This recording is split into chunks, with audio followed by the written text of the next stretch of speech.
I'd like to call this meeting to order. Stand for the Pledge of Allegiance. I pledge allegiance to the flag of the United States of America and to the republic for which it stands, one nation, under God, indivisible, with liberty and justice for all. Do we need to make a motion? Yeah, we do. I'll do it. Go ahead.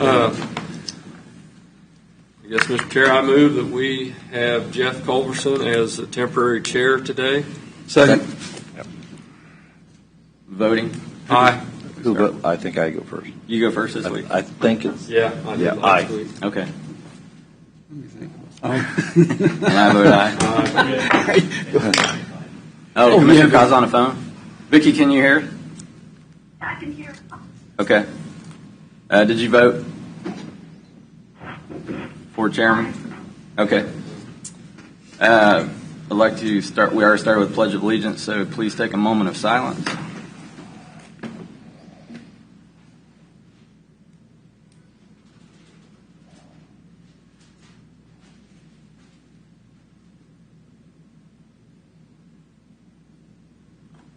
All right, I want to start out with a roll call. Commissioner STIEBEN. Here. And Commissioner Culbertson is here. Commissioner Mike Smith. Here. Commissioner VICKY KAAZ. Here. Commissioner Doug Smith. Here. All present and accounted for. Public comment related to agenda items. Is there anybody that signed up for public comment would like to speak about any of the agenda items on today's meeting? We also have another public comment at the end of the meeting for non-agenda items, so I'll get you on there. Seeing none, we'll move on to administrative business. Proclamation. You want me to do that first? We have a proclamation somewhere.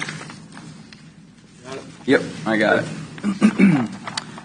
For suicide awareness, Leavenworth County, Kansas, I would like to acknowledge this proclamation, whereas September was the first declared as National Suicide Prevention Awareness Month in 2008. In the years since then, September has been a time to acknowledge those affected by suicide, raise awareness, and connect individuals with suicide ideation to treatment and support services as needed.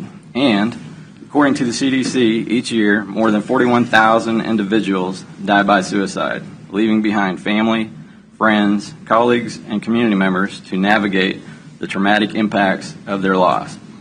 And researchers have found that between 2008 and 2018, the suicide rate among young adults nationwide more than doubled in that 10-year period. Youth suicide is a preventable public health concern and requires a public behavioral health approach to prevention efforts. Suicide is the second leading cause of death among people aged 15 to 24 in the United States. Nearly 20% of high school students report serious thoughts of suicide, and 9% have made an attempt to take their lives, according to the National Alliance on Mental Illness. Mental illness often goes untreated in rural parts of the country, and suicide rates among agriculture producers tend to be higher. Senator Roger Marshall supported the passage of the Farm and Ranch Stress Assistance Network in 2018 Farm Bill to continue to discuss what can be done to improve connections to mental health resources in the ag communities, declaring the week of September 18th to 22nd to focus on mental health needs of Kansas farmers and ranchers. According to the National Veteran Suicide Prevention Annual Report in 2020, suicide was the 13th leading cause of death among veterans overall, and it was the second leading cause of death among veterans under the age of 45. Whereas the County of Leavenworth supports suicide prevention awareness as an important social movement to help people with mental health disabilities understand that they are not alone in their experience. Raising suicide prevention awareness can help create understanding, create access to resources, promote awareness, and it is essential to intervening and potentially saving lives. Now, therefore, I, Jeff Culbertson, Chairperson for Leavenworth County Commission, hereby proclaim and recognize the month of September as National Suicide Prevention Awareness Month, and encourage all people to join us in increasing our knowledge and providing support to those in need to save lives, not just in September, but every day. Very good. Just remember the 988 number. Yeah. People need help. That's right. If a lot of people don't know, you can call 988 to get suicide help. Doug, over I the think you phone. and Vicki had a lot to do with bringing this to the forefront in the last few years, because it's definitely been an item that we've been dealing with for quite a few years, and it's good to have it out in front of everybody now. It is quite a bit different the last 4 or 5 years. Started probably about 7. When I got on the board, we were funding extension council Yeah. more than we were funding mental health. Yeah. And we've got that changed through the development of a mental health task force and got some priorities, and I think it's the right thing. it's growing, it's gaining, and we're heading in the right direction. Yeah. And I think, like I said in the very beginning, unless people are personally touched by some of these issues, they don't really think that they're a big issue. And I was lucky enough that Commissioner KAAZ came on board right after we started the mental health task force, because I'll be honest, I didn't know what I was doing. And she come in and she stepped right up and took it. She got a lot of experience She in has that. a lot of experience, and I'm just thankful that she was there to do it. That sounds like Vicki. So, Mr. Lawford, do you have anything else for administrative business? Yeah, I did. Commissioners, as you know, it's come up a couple times here the last few weeks about the potential agreement with the county, ICE, and Core Civic. I just was brought to my attention that last night the city of Leavenworth voted to not support any kind of agreement, and then I received a letter this morning. I think all the commissioners did, but I thought I would go ahead and read that. And it's from Paul Kramer, the city manager for Leavenworth. It says, Leavenworth Board of County Commissioners. At the direction of the Leavenworth City Commission, this letter serves as notification that the city of Leavenworth does not support the reuse of the Core Civic facility as an immigration detention center based on the information we have received at this point. December 19th, 2023 City Commission study session, the Commission provided unanimous direction citing lack of communication and information, as well as concerns about law enforcement issues, legal responsibilities, and various other issues that the city does not have the time or the information to properly review. Based on these circumstances and the fact the facility is in the Leavenworth city limits and in the service area of the Leavenworth Police and Fire Departments, the city does not support the agreement that it believes the county will reconsider. The city thinks reuse of the vacant facility could be advantageous to the community. However, the city maintains that any such plans in the future should include the opportunity for city cooperation as well as for robust stakeholders. I guess I would say that they probably haven't received the emails you've received, but I think you've had robust feedback on this item, from what I understand. As far as addressing the letter, the only contact I've had from the city up until now was on Friday, letting me know that they did not support this and that they believe that an SUP was required for this facility to be open, despite the fact that it's been open since 1992. Since then, Core Civic provided me with a letter that stated, from 1997, from the city, that stated they did not need an SUP. So I just want to let you know that I had addressed that part of it. However, the fact that there was no other communication, I guess the city did not reach out. They didn't ask for any information, despite this being on our agenda several times. My understanding is also they've been working with Core Civic on the AT&T building, potentially getting that brought into the campus for the Core Civic. So I guess I assumed that they were knowledgeable, since that's been going on for several months, even before we were aware there was any agreement. And then I would like to point out that we did not solicit this. We did not go to Core Civic. We did not reach out to ICE and say we wanted to do this. They contacted the county about an interest, and back when this was the Marshall's building, they had contacted the city and the county, and I believe the city had kind of backed off at that time, so the county had taken the role, and I think that's why we are at the forefront of this ongoing issue.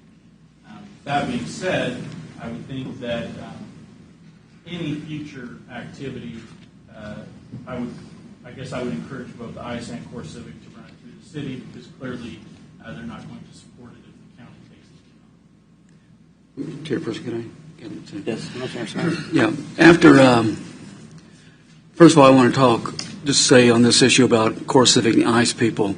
When I was police chief in Lansing, I worked with CoreCivic when they opened up. Great folks. Great, very professional. ICE, I had the opportunity to work a couple of times, years gone by, because some things were happening on K5. And again, very professional.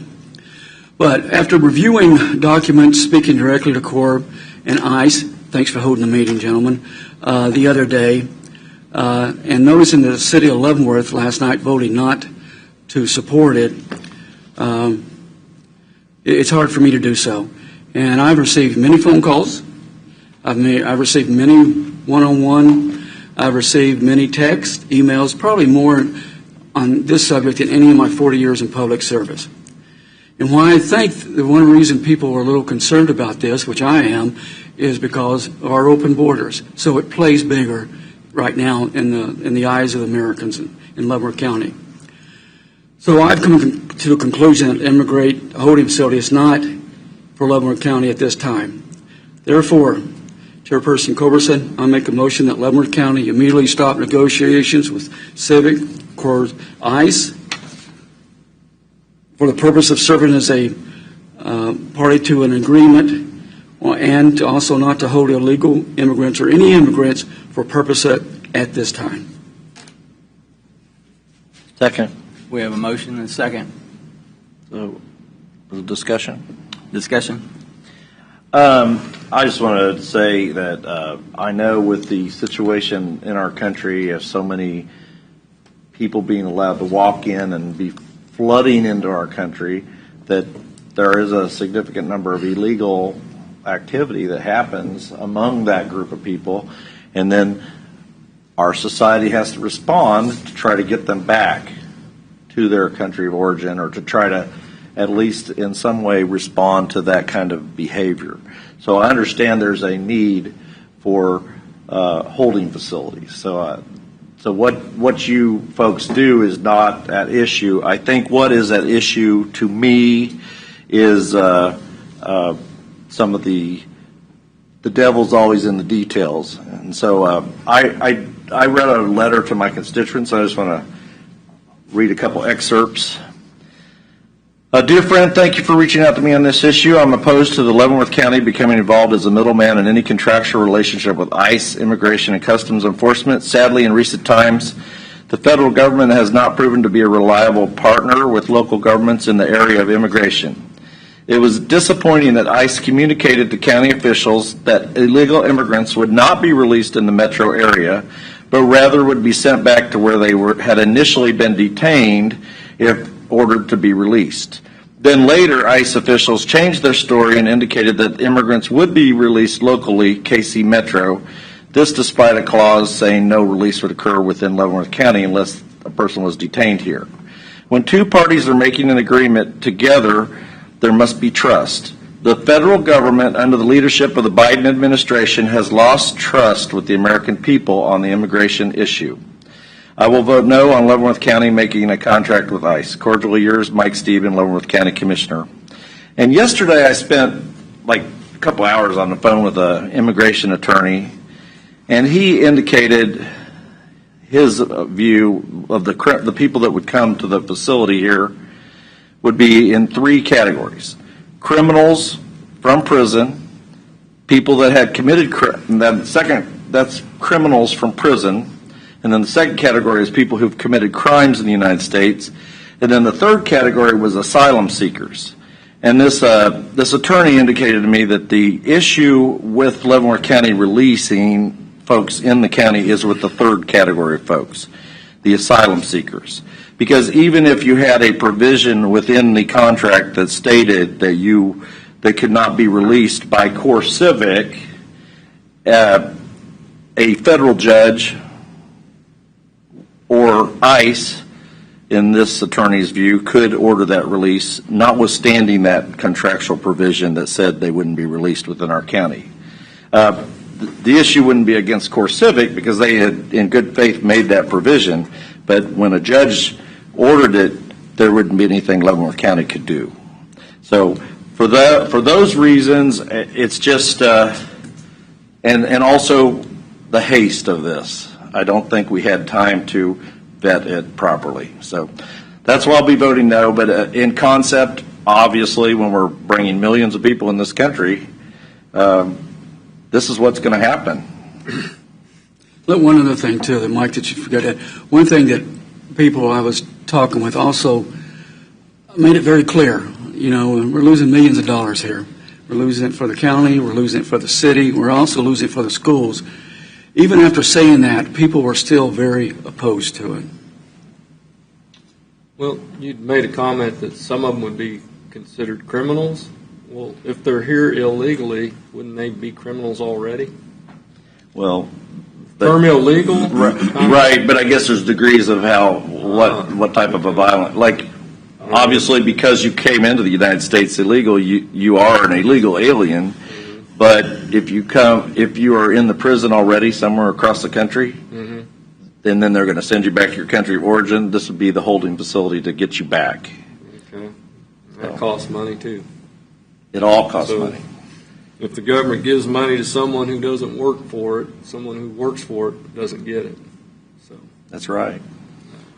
And I think a lot of folks ask the question, why is the county even considering this? When the answer is pretty simple. You know, we're talking about approximately $3 million a year income the county could receive from this project to offset property taxes is what our goal was, and it would create 400 jobs that the Biden administration wiped out with a stroke of a pen. We would get those 400 or so jobs back. So those were the kind of the key issues that we were trying to make this work, but it all boils down to, just like Commissioner Smith said and Commissioner Stieben, trust. You know, for this to work, we would have to trust the federal government, and that is a pretty tall order. So I think that is the issue. $3 million, that's less than what the state owes us on LAVTR. I got something on that too I was going to read before we get done. And that dovetails right in. So we have a motion and a second on the floor. Any more discussion? We'll take a vote then, starting with Commissioner Stieben. I vote aye.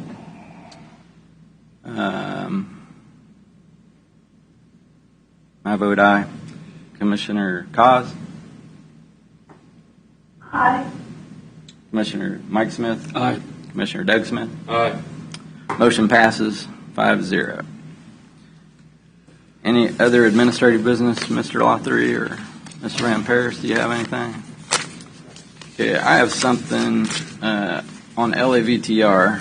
Kansas Association of Counties has been helping us put together informational packets and briefings on trying to educate the public on what the LAVTR is. So I took what they put out for a news release and modified it a little bit, and I put a copy in you guys' mailbox, and I was asking if you guys get a chance to read that and let me know if you want me to add anything or change anything to it, but I thought I'd read that for the public.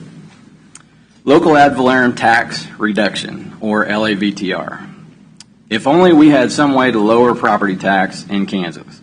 Well, instead of trying to figure out a new plan to do so, why not just use the Kansas statute already on the books? KSA 79-2959 has already been passed into the law books that does just that. It's called the Local Ad Valorem Tax Reduction Fund, or LAVTR. It uses some of the sales tax money to offset property taxes. Problem is, in 2003, the state needed the money, so they decided to keep our LAVTR funds for themselves. By doing so, they broke the law. To get around that, they passed a moratorium on funding the LAVTR every other year. So they passed a law saying they don't have to follow the law. In 1965, the state legislators and local governments saw the burden on property taxes was too great. People's property taxes are going up and up to try to fund all the necessary services and assets provided by the local government. So they came up with an agreement that the state would return part of the sales tax generated by local governments back to the cities and counties to be used to offset high property taxes. Leavenworth County alone should be receiving about $4 million LAVTR funds every year to lower property taxes. But we haven't received any of that money since 2003. About 5 years ago, the present Leavenworth County Commission brought this problem front and center to Topeka. We put together all the requests and memos from hundreds of cities and counties across the state that have been presented to Topeka over the last 20 years, begging the state to return our LAVTR funds. Most legislators, if not all, had no idea what we were even talking about, because most were not present when this all was canceled. So we have been spending the last couple years educating them on this issue. The latest development on getting Topeka to understand is we have the Kansas Association of Counties, or KAAZ, presenting an educational forum about LAVTR. KAAZ put together a 3-part public announcement packet and have assembled several informational documents available to all. Any taxpayer can go to the KAAZ website and easily access all they need to know about LAVTR. Some of our legislators have been cooperative about working on a solution. Some have not. Why? The short answer, we are told, is they don't have the money. The reason this makes no sense is because it's not their money to begin with. It's our money. We collect it for them, we give it to them, and they are then supposed to calculate who gets how much.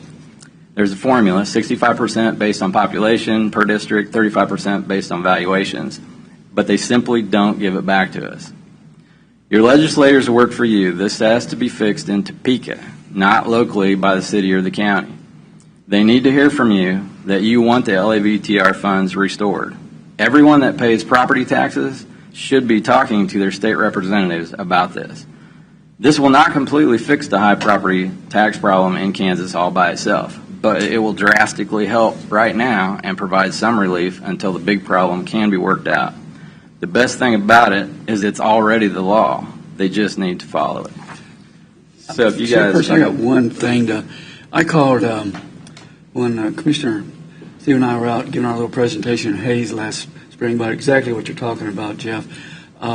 Made contact with the League of Kansas Municipalities.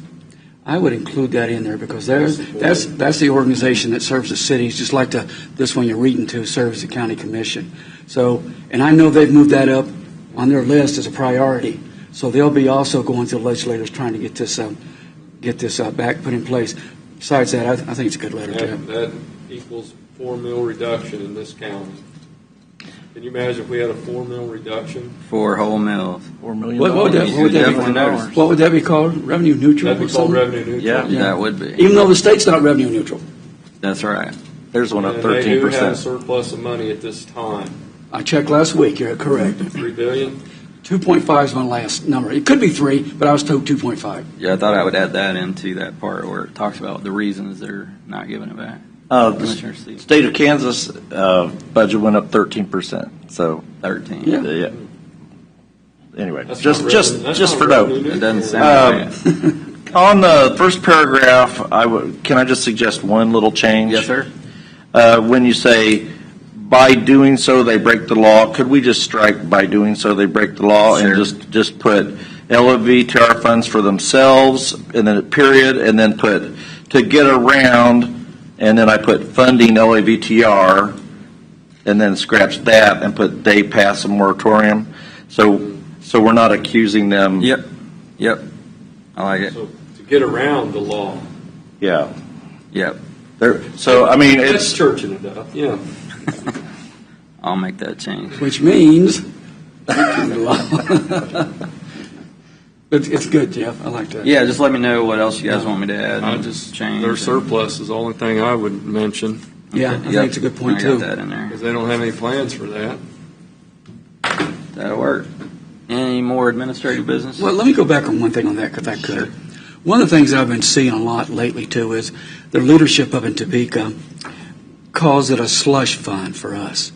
This is not a slush fund. This pays for property tax. That's what the law states. It must go back to reduce property tax.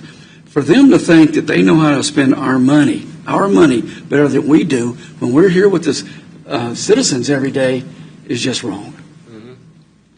and maybe we could add something, Jeff, about that we would be willing to accept a provision from the state that we'll use this exclusively for property tax We've relief. already We passed a that resolution. We have, but if the state wants to include that in their, Yeah. It's actually part of the state statute. That's the state. Well, I thought I it read that way. Yeah, But that's the what part- they're saying it's Yeah. not. Maybe reinstate that. Yeah, it's That already was That's part what of it. Speaker Hawkins said that Yeah. we Yep. would likely not.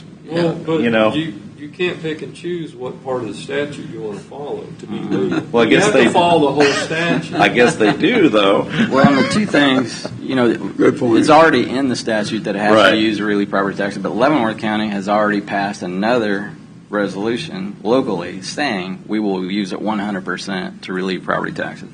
The part that gets me is we're supposed to be on the same team. Yep. The city Yep. and the county commissioners and the state legislators, we're supposed to be all on the same team. Common good of the And taxpayer. if we're working on lowering taxes, property taxes, I don't understand how we've turned this into a war Well, between the state and the city and But the you state know, and the county. the vote last year, 88 to something from the revs, shows that this may be the turning point that people, and I know there's been more of an effort, especially from this body, to talk to legislators, whether they be locally or outside this area, to remind them and make them aware of it. So and the other thing is, they're up for election in 24.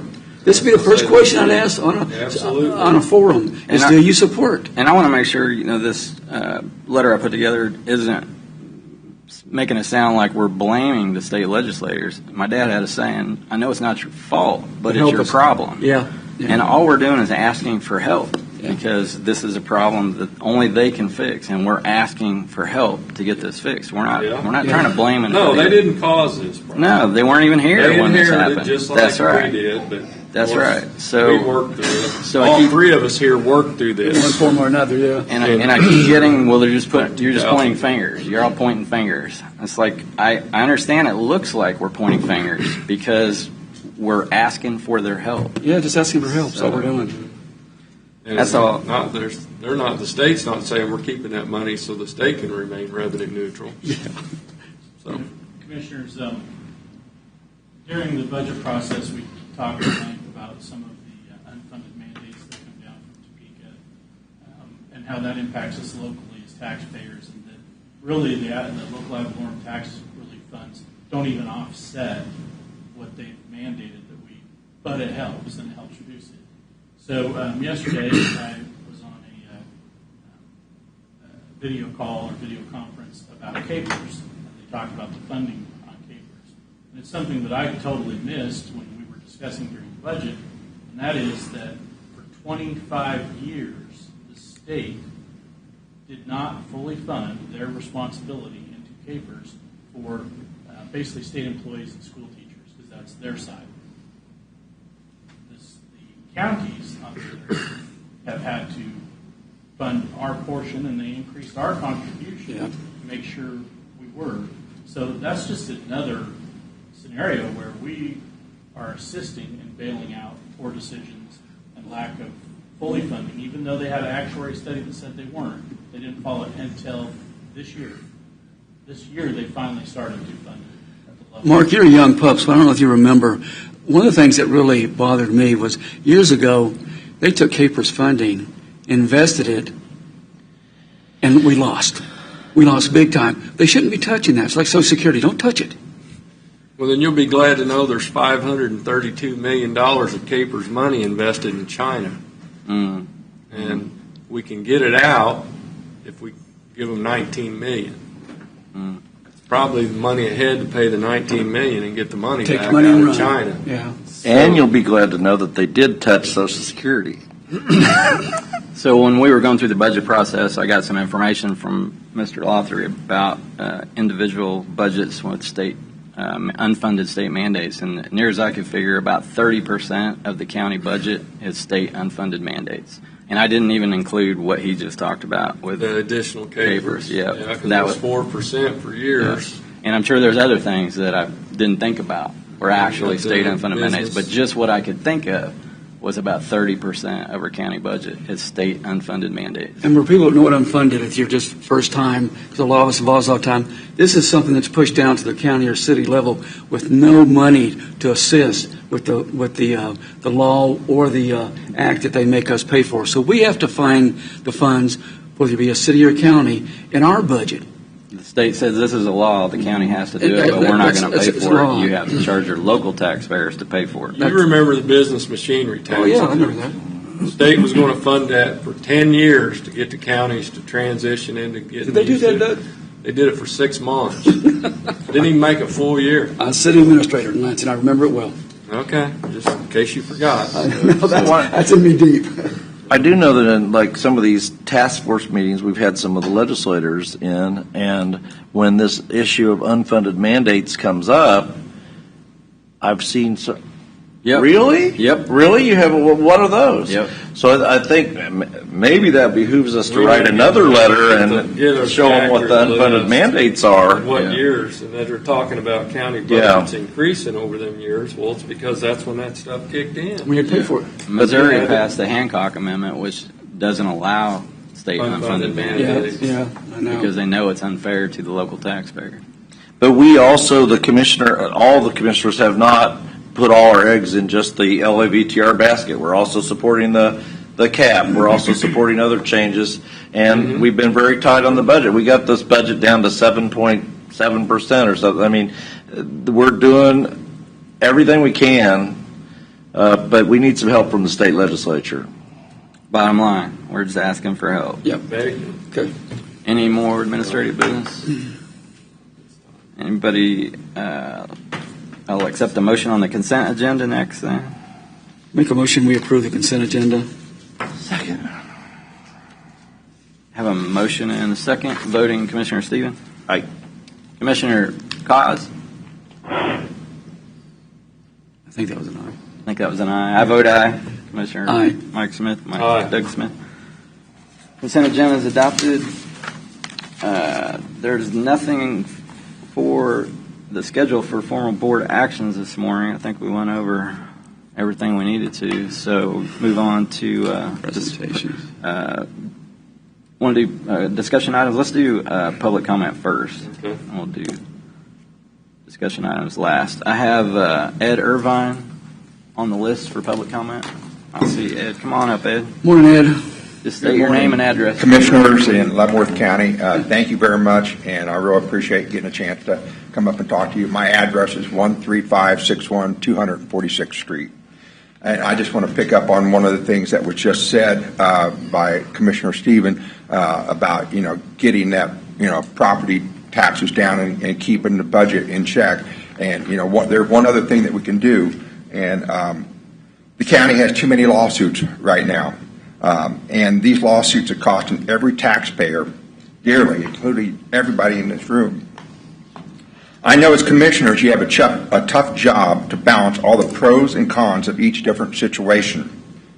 But the problem now is the county administration, commissioners, and the various agencies within are simply, number one, not always following state statutes in all cases. Please do your research. Or number two, you do not have any guidelines to address the situation in the first place, like in agriculture or agritourism. The mistake was made. We need to correct that. Or number three, discriminating against small and legitimate businesses.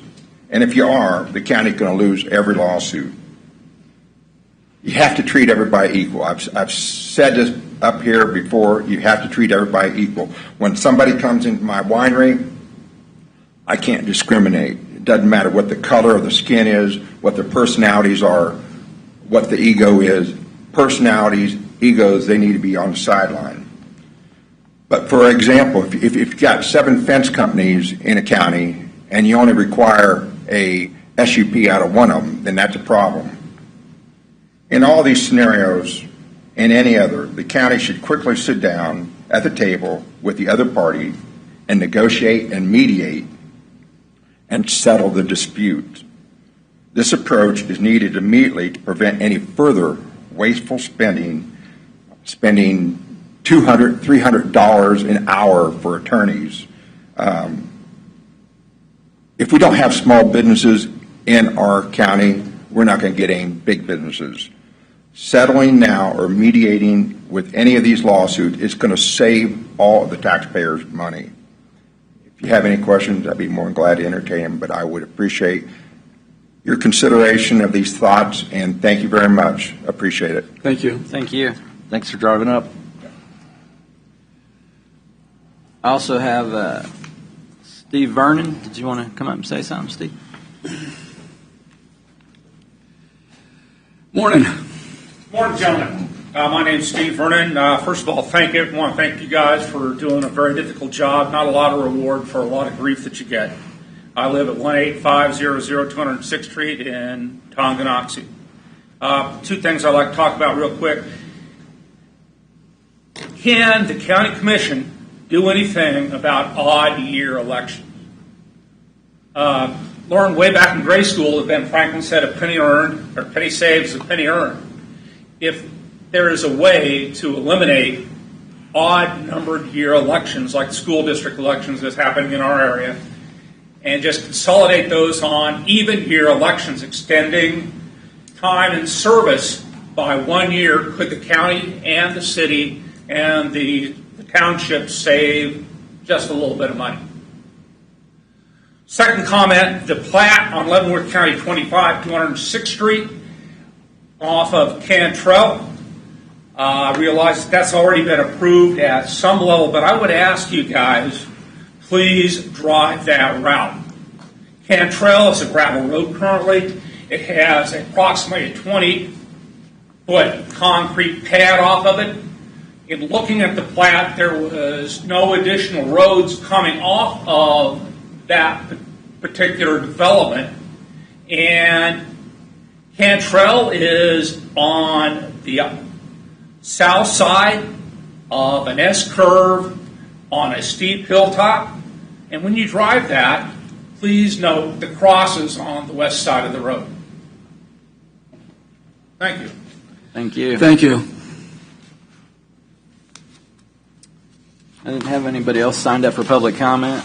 I don't see anybody present, so we'll move on to presentations and discussion items, starting with Commissioner Stieben. Let's see here. Anything big, important over the last Village week? venue, we had a meet and greet, and there were several school board candidates, and I want to thank Susan Quisenberry and the use of that facility. It's really nice for an event venue there in Tongi, right next to the funeral parlor. Went to Tongi Days, went to the Leavenworth Women's Club a couple days ago. Property tax task force was a week ago, and we had two senators, and still talking about the constitutional amendment, and I think we got them on board on that. I'm not sure we got them on board on LAVTR yet. And Beverly Gossage will be appearing Thursday for the Elephant Club, and there was a fentanyl rally here in town. And I know Mr. Burris and his family's involved in that, and many others. So I want to support that. And on the 5th, Commissioner Culbertson and I are going to be touring a C&D landfill in Olathe. And that's all. Thank you. I just want to make mention the Little Stranger Church Pie Social. I forgot 23rd. 23rd. Saturday. Yep, this What time Saturday, right? What time? 4, I believe. 4. They've got great pie. 4. Yep. I like pie. Me too. Too much. And other than that, I had the Leavenworth City meeting last night. Vicky was not feeling good, so I went. I think she always watches on the phone too. Are you still on the phone, Vicky? I'm still here. Voice is gone. It's funny because she won't show up, but then she'll text me something about what they just said, and I was like, she's watching me in the corner. That's all I had. Do you have something? Yeah, just a couple things. I had the opportunity to have lunch with Representative Bueller last week, and a lot of the items that we've all discussed. It was a 2.5-hour lunch, so a lot of the items we discussed, we went over. Some things he looked like he supported, and some things he's getting more information. This is his first year, but I think he took it all well in and gave me some things that happened at the legislators and why some of the reasons are failing. And I mentioned them earlier to y'all. The other thing is I'll be presenting the local Everlum video that the commissioners, Kansas commissioners, made statewide at the tomorrow night at 7 o'clock at the Lansing City Council meeting. I've also asked, and he's supposed to be there, Representative Dave Bueller to be there in case they have some questions once we get finished with this. That's all I have, Chair. Vicky, I didn't know if you wanted to say anything. I'll do it this week.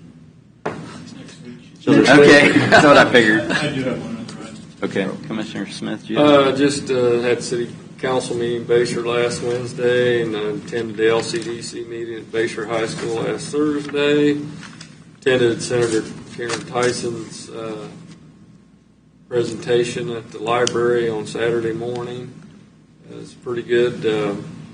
She had went over a lot of Constitution stuff and the state Constitution, and I couldn't see anywhere in the state Constitution that would exempt any certain class of people from not paying property tax. So that's positive. And how many people showed up to that Saturday? Wasn't a lot. Wasn't a big turnout. There's so many things going on Saturday, but that's good. We got more time with her. So I attended the picnic Saturday night in Baser, and I was able to visit with Representative Tim Johnson, and he's wanting us to make our adjustments to the legislation he plans to propose sooner than later. So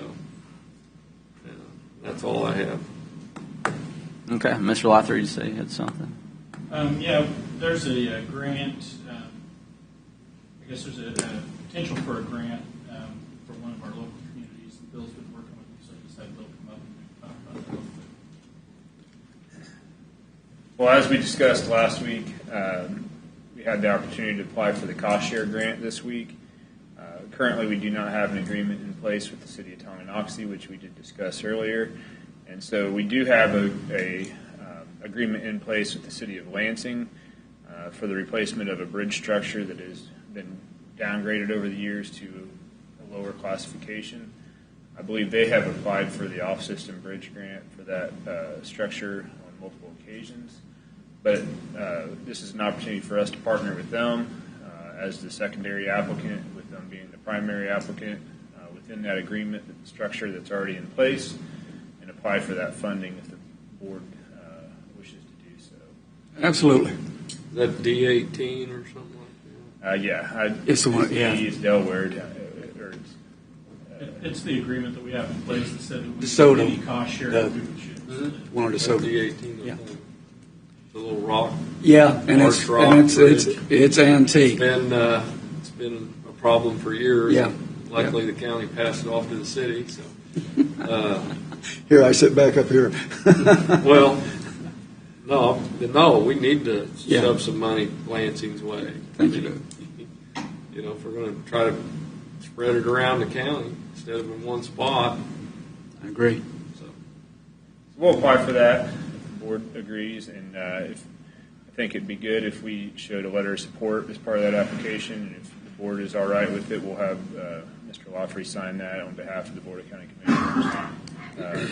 We can see that day. I'm going to meet with their staff at 10:30.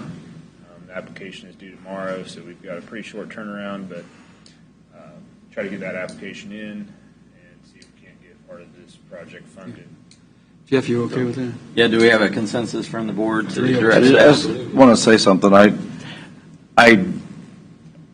This is fine, but I think I'm not going to give up on that 222nd Street, and I think we need to continue to reach out to Tonganoxie, and we need to continue talks. And if we're going to miss the October deadline, and let's certainly not miss the April deadline.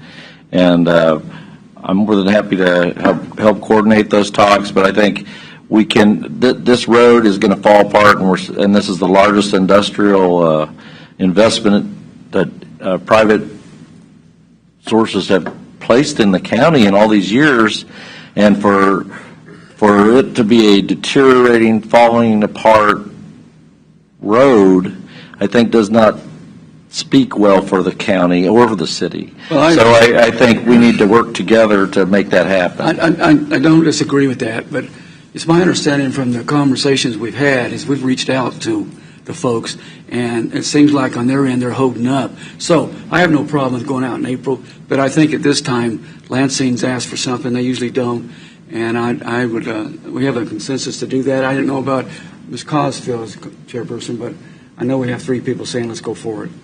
Well, I'm not saying I'm voting no on it. I just want to put it on the record that I think we need to be very serious about this, especially when we're going to get even possibly another couple tenants in that industrial park. And if that road's absolutely falling apart, it doesn't speak well for the county. I know, but it's Tongi's decision if they'll take the road over after we do this.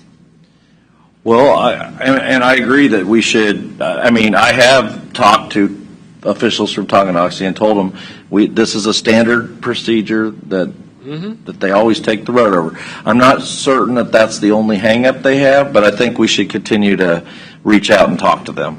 Well, Mike, if they don't want to take the road over, then it doesn't look like the county's at fault at all in this. I don't know that they're 100% opposed to taking the road over. I think there's some other issues that they have, and Okay. I just think I we need concur. to. I concur. We need to continue talking, but at the same time, everybody has to meet us halfway, or we can't get anywhere. So I agree, Mike. And I agree. And this bridge we're talking about was on a county route, County Route 11. Lansing took the whole road. Yep. And the bridge. And like I said, I don't We know that the county did nothing to upgrade it. That's They right. took it. We gave them a bridge that was. And I just want to remind everybody that this is why we passed a resolution that when we do annexations, we have to make sure they take the entire road, not to the center of the road, so that we won't have Which we these used to issues do. in the future. Right. You So gotta this remember, this is our an situation. inherited problem. Yeah. How many millions of dollars have been spent down there, though?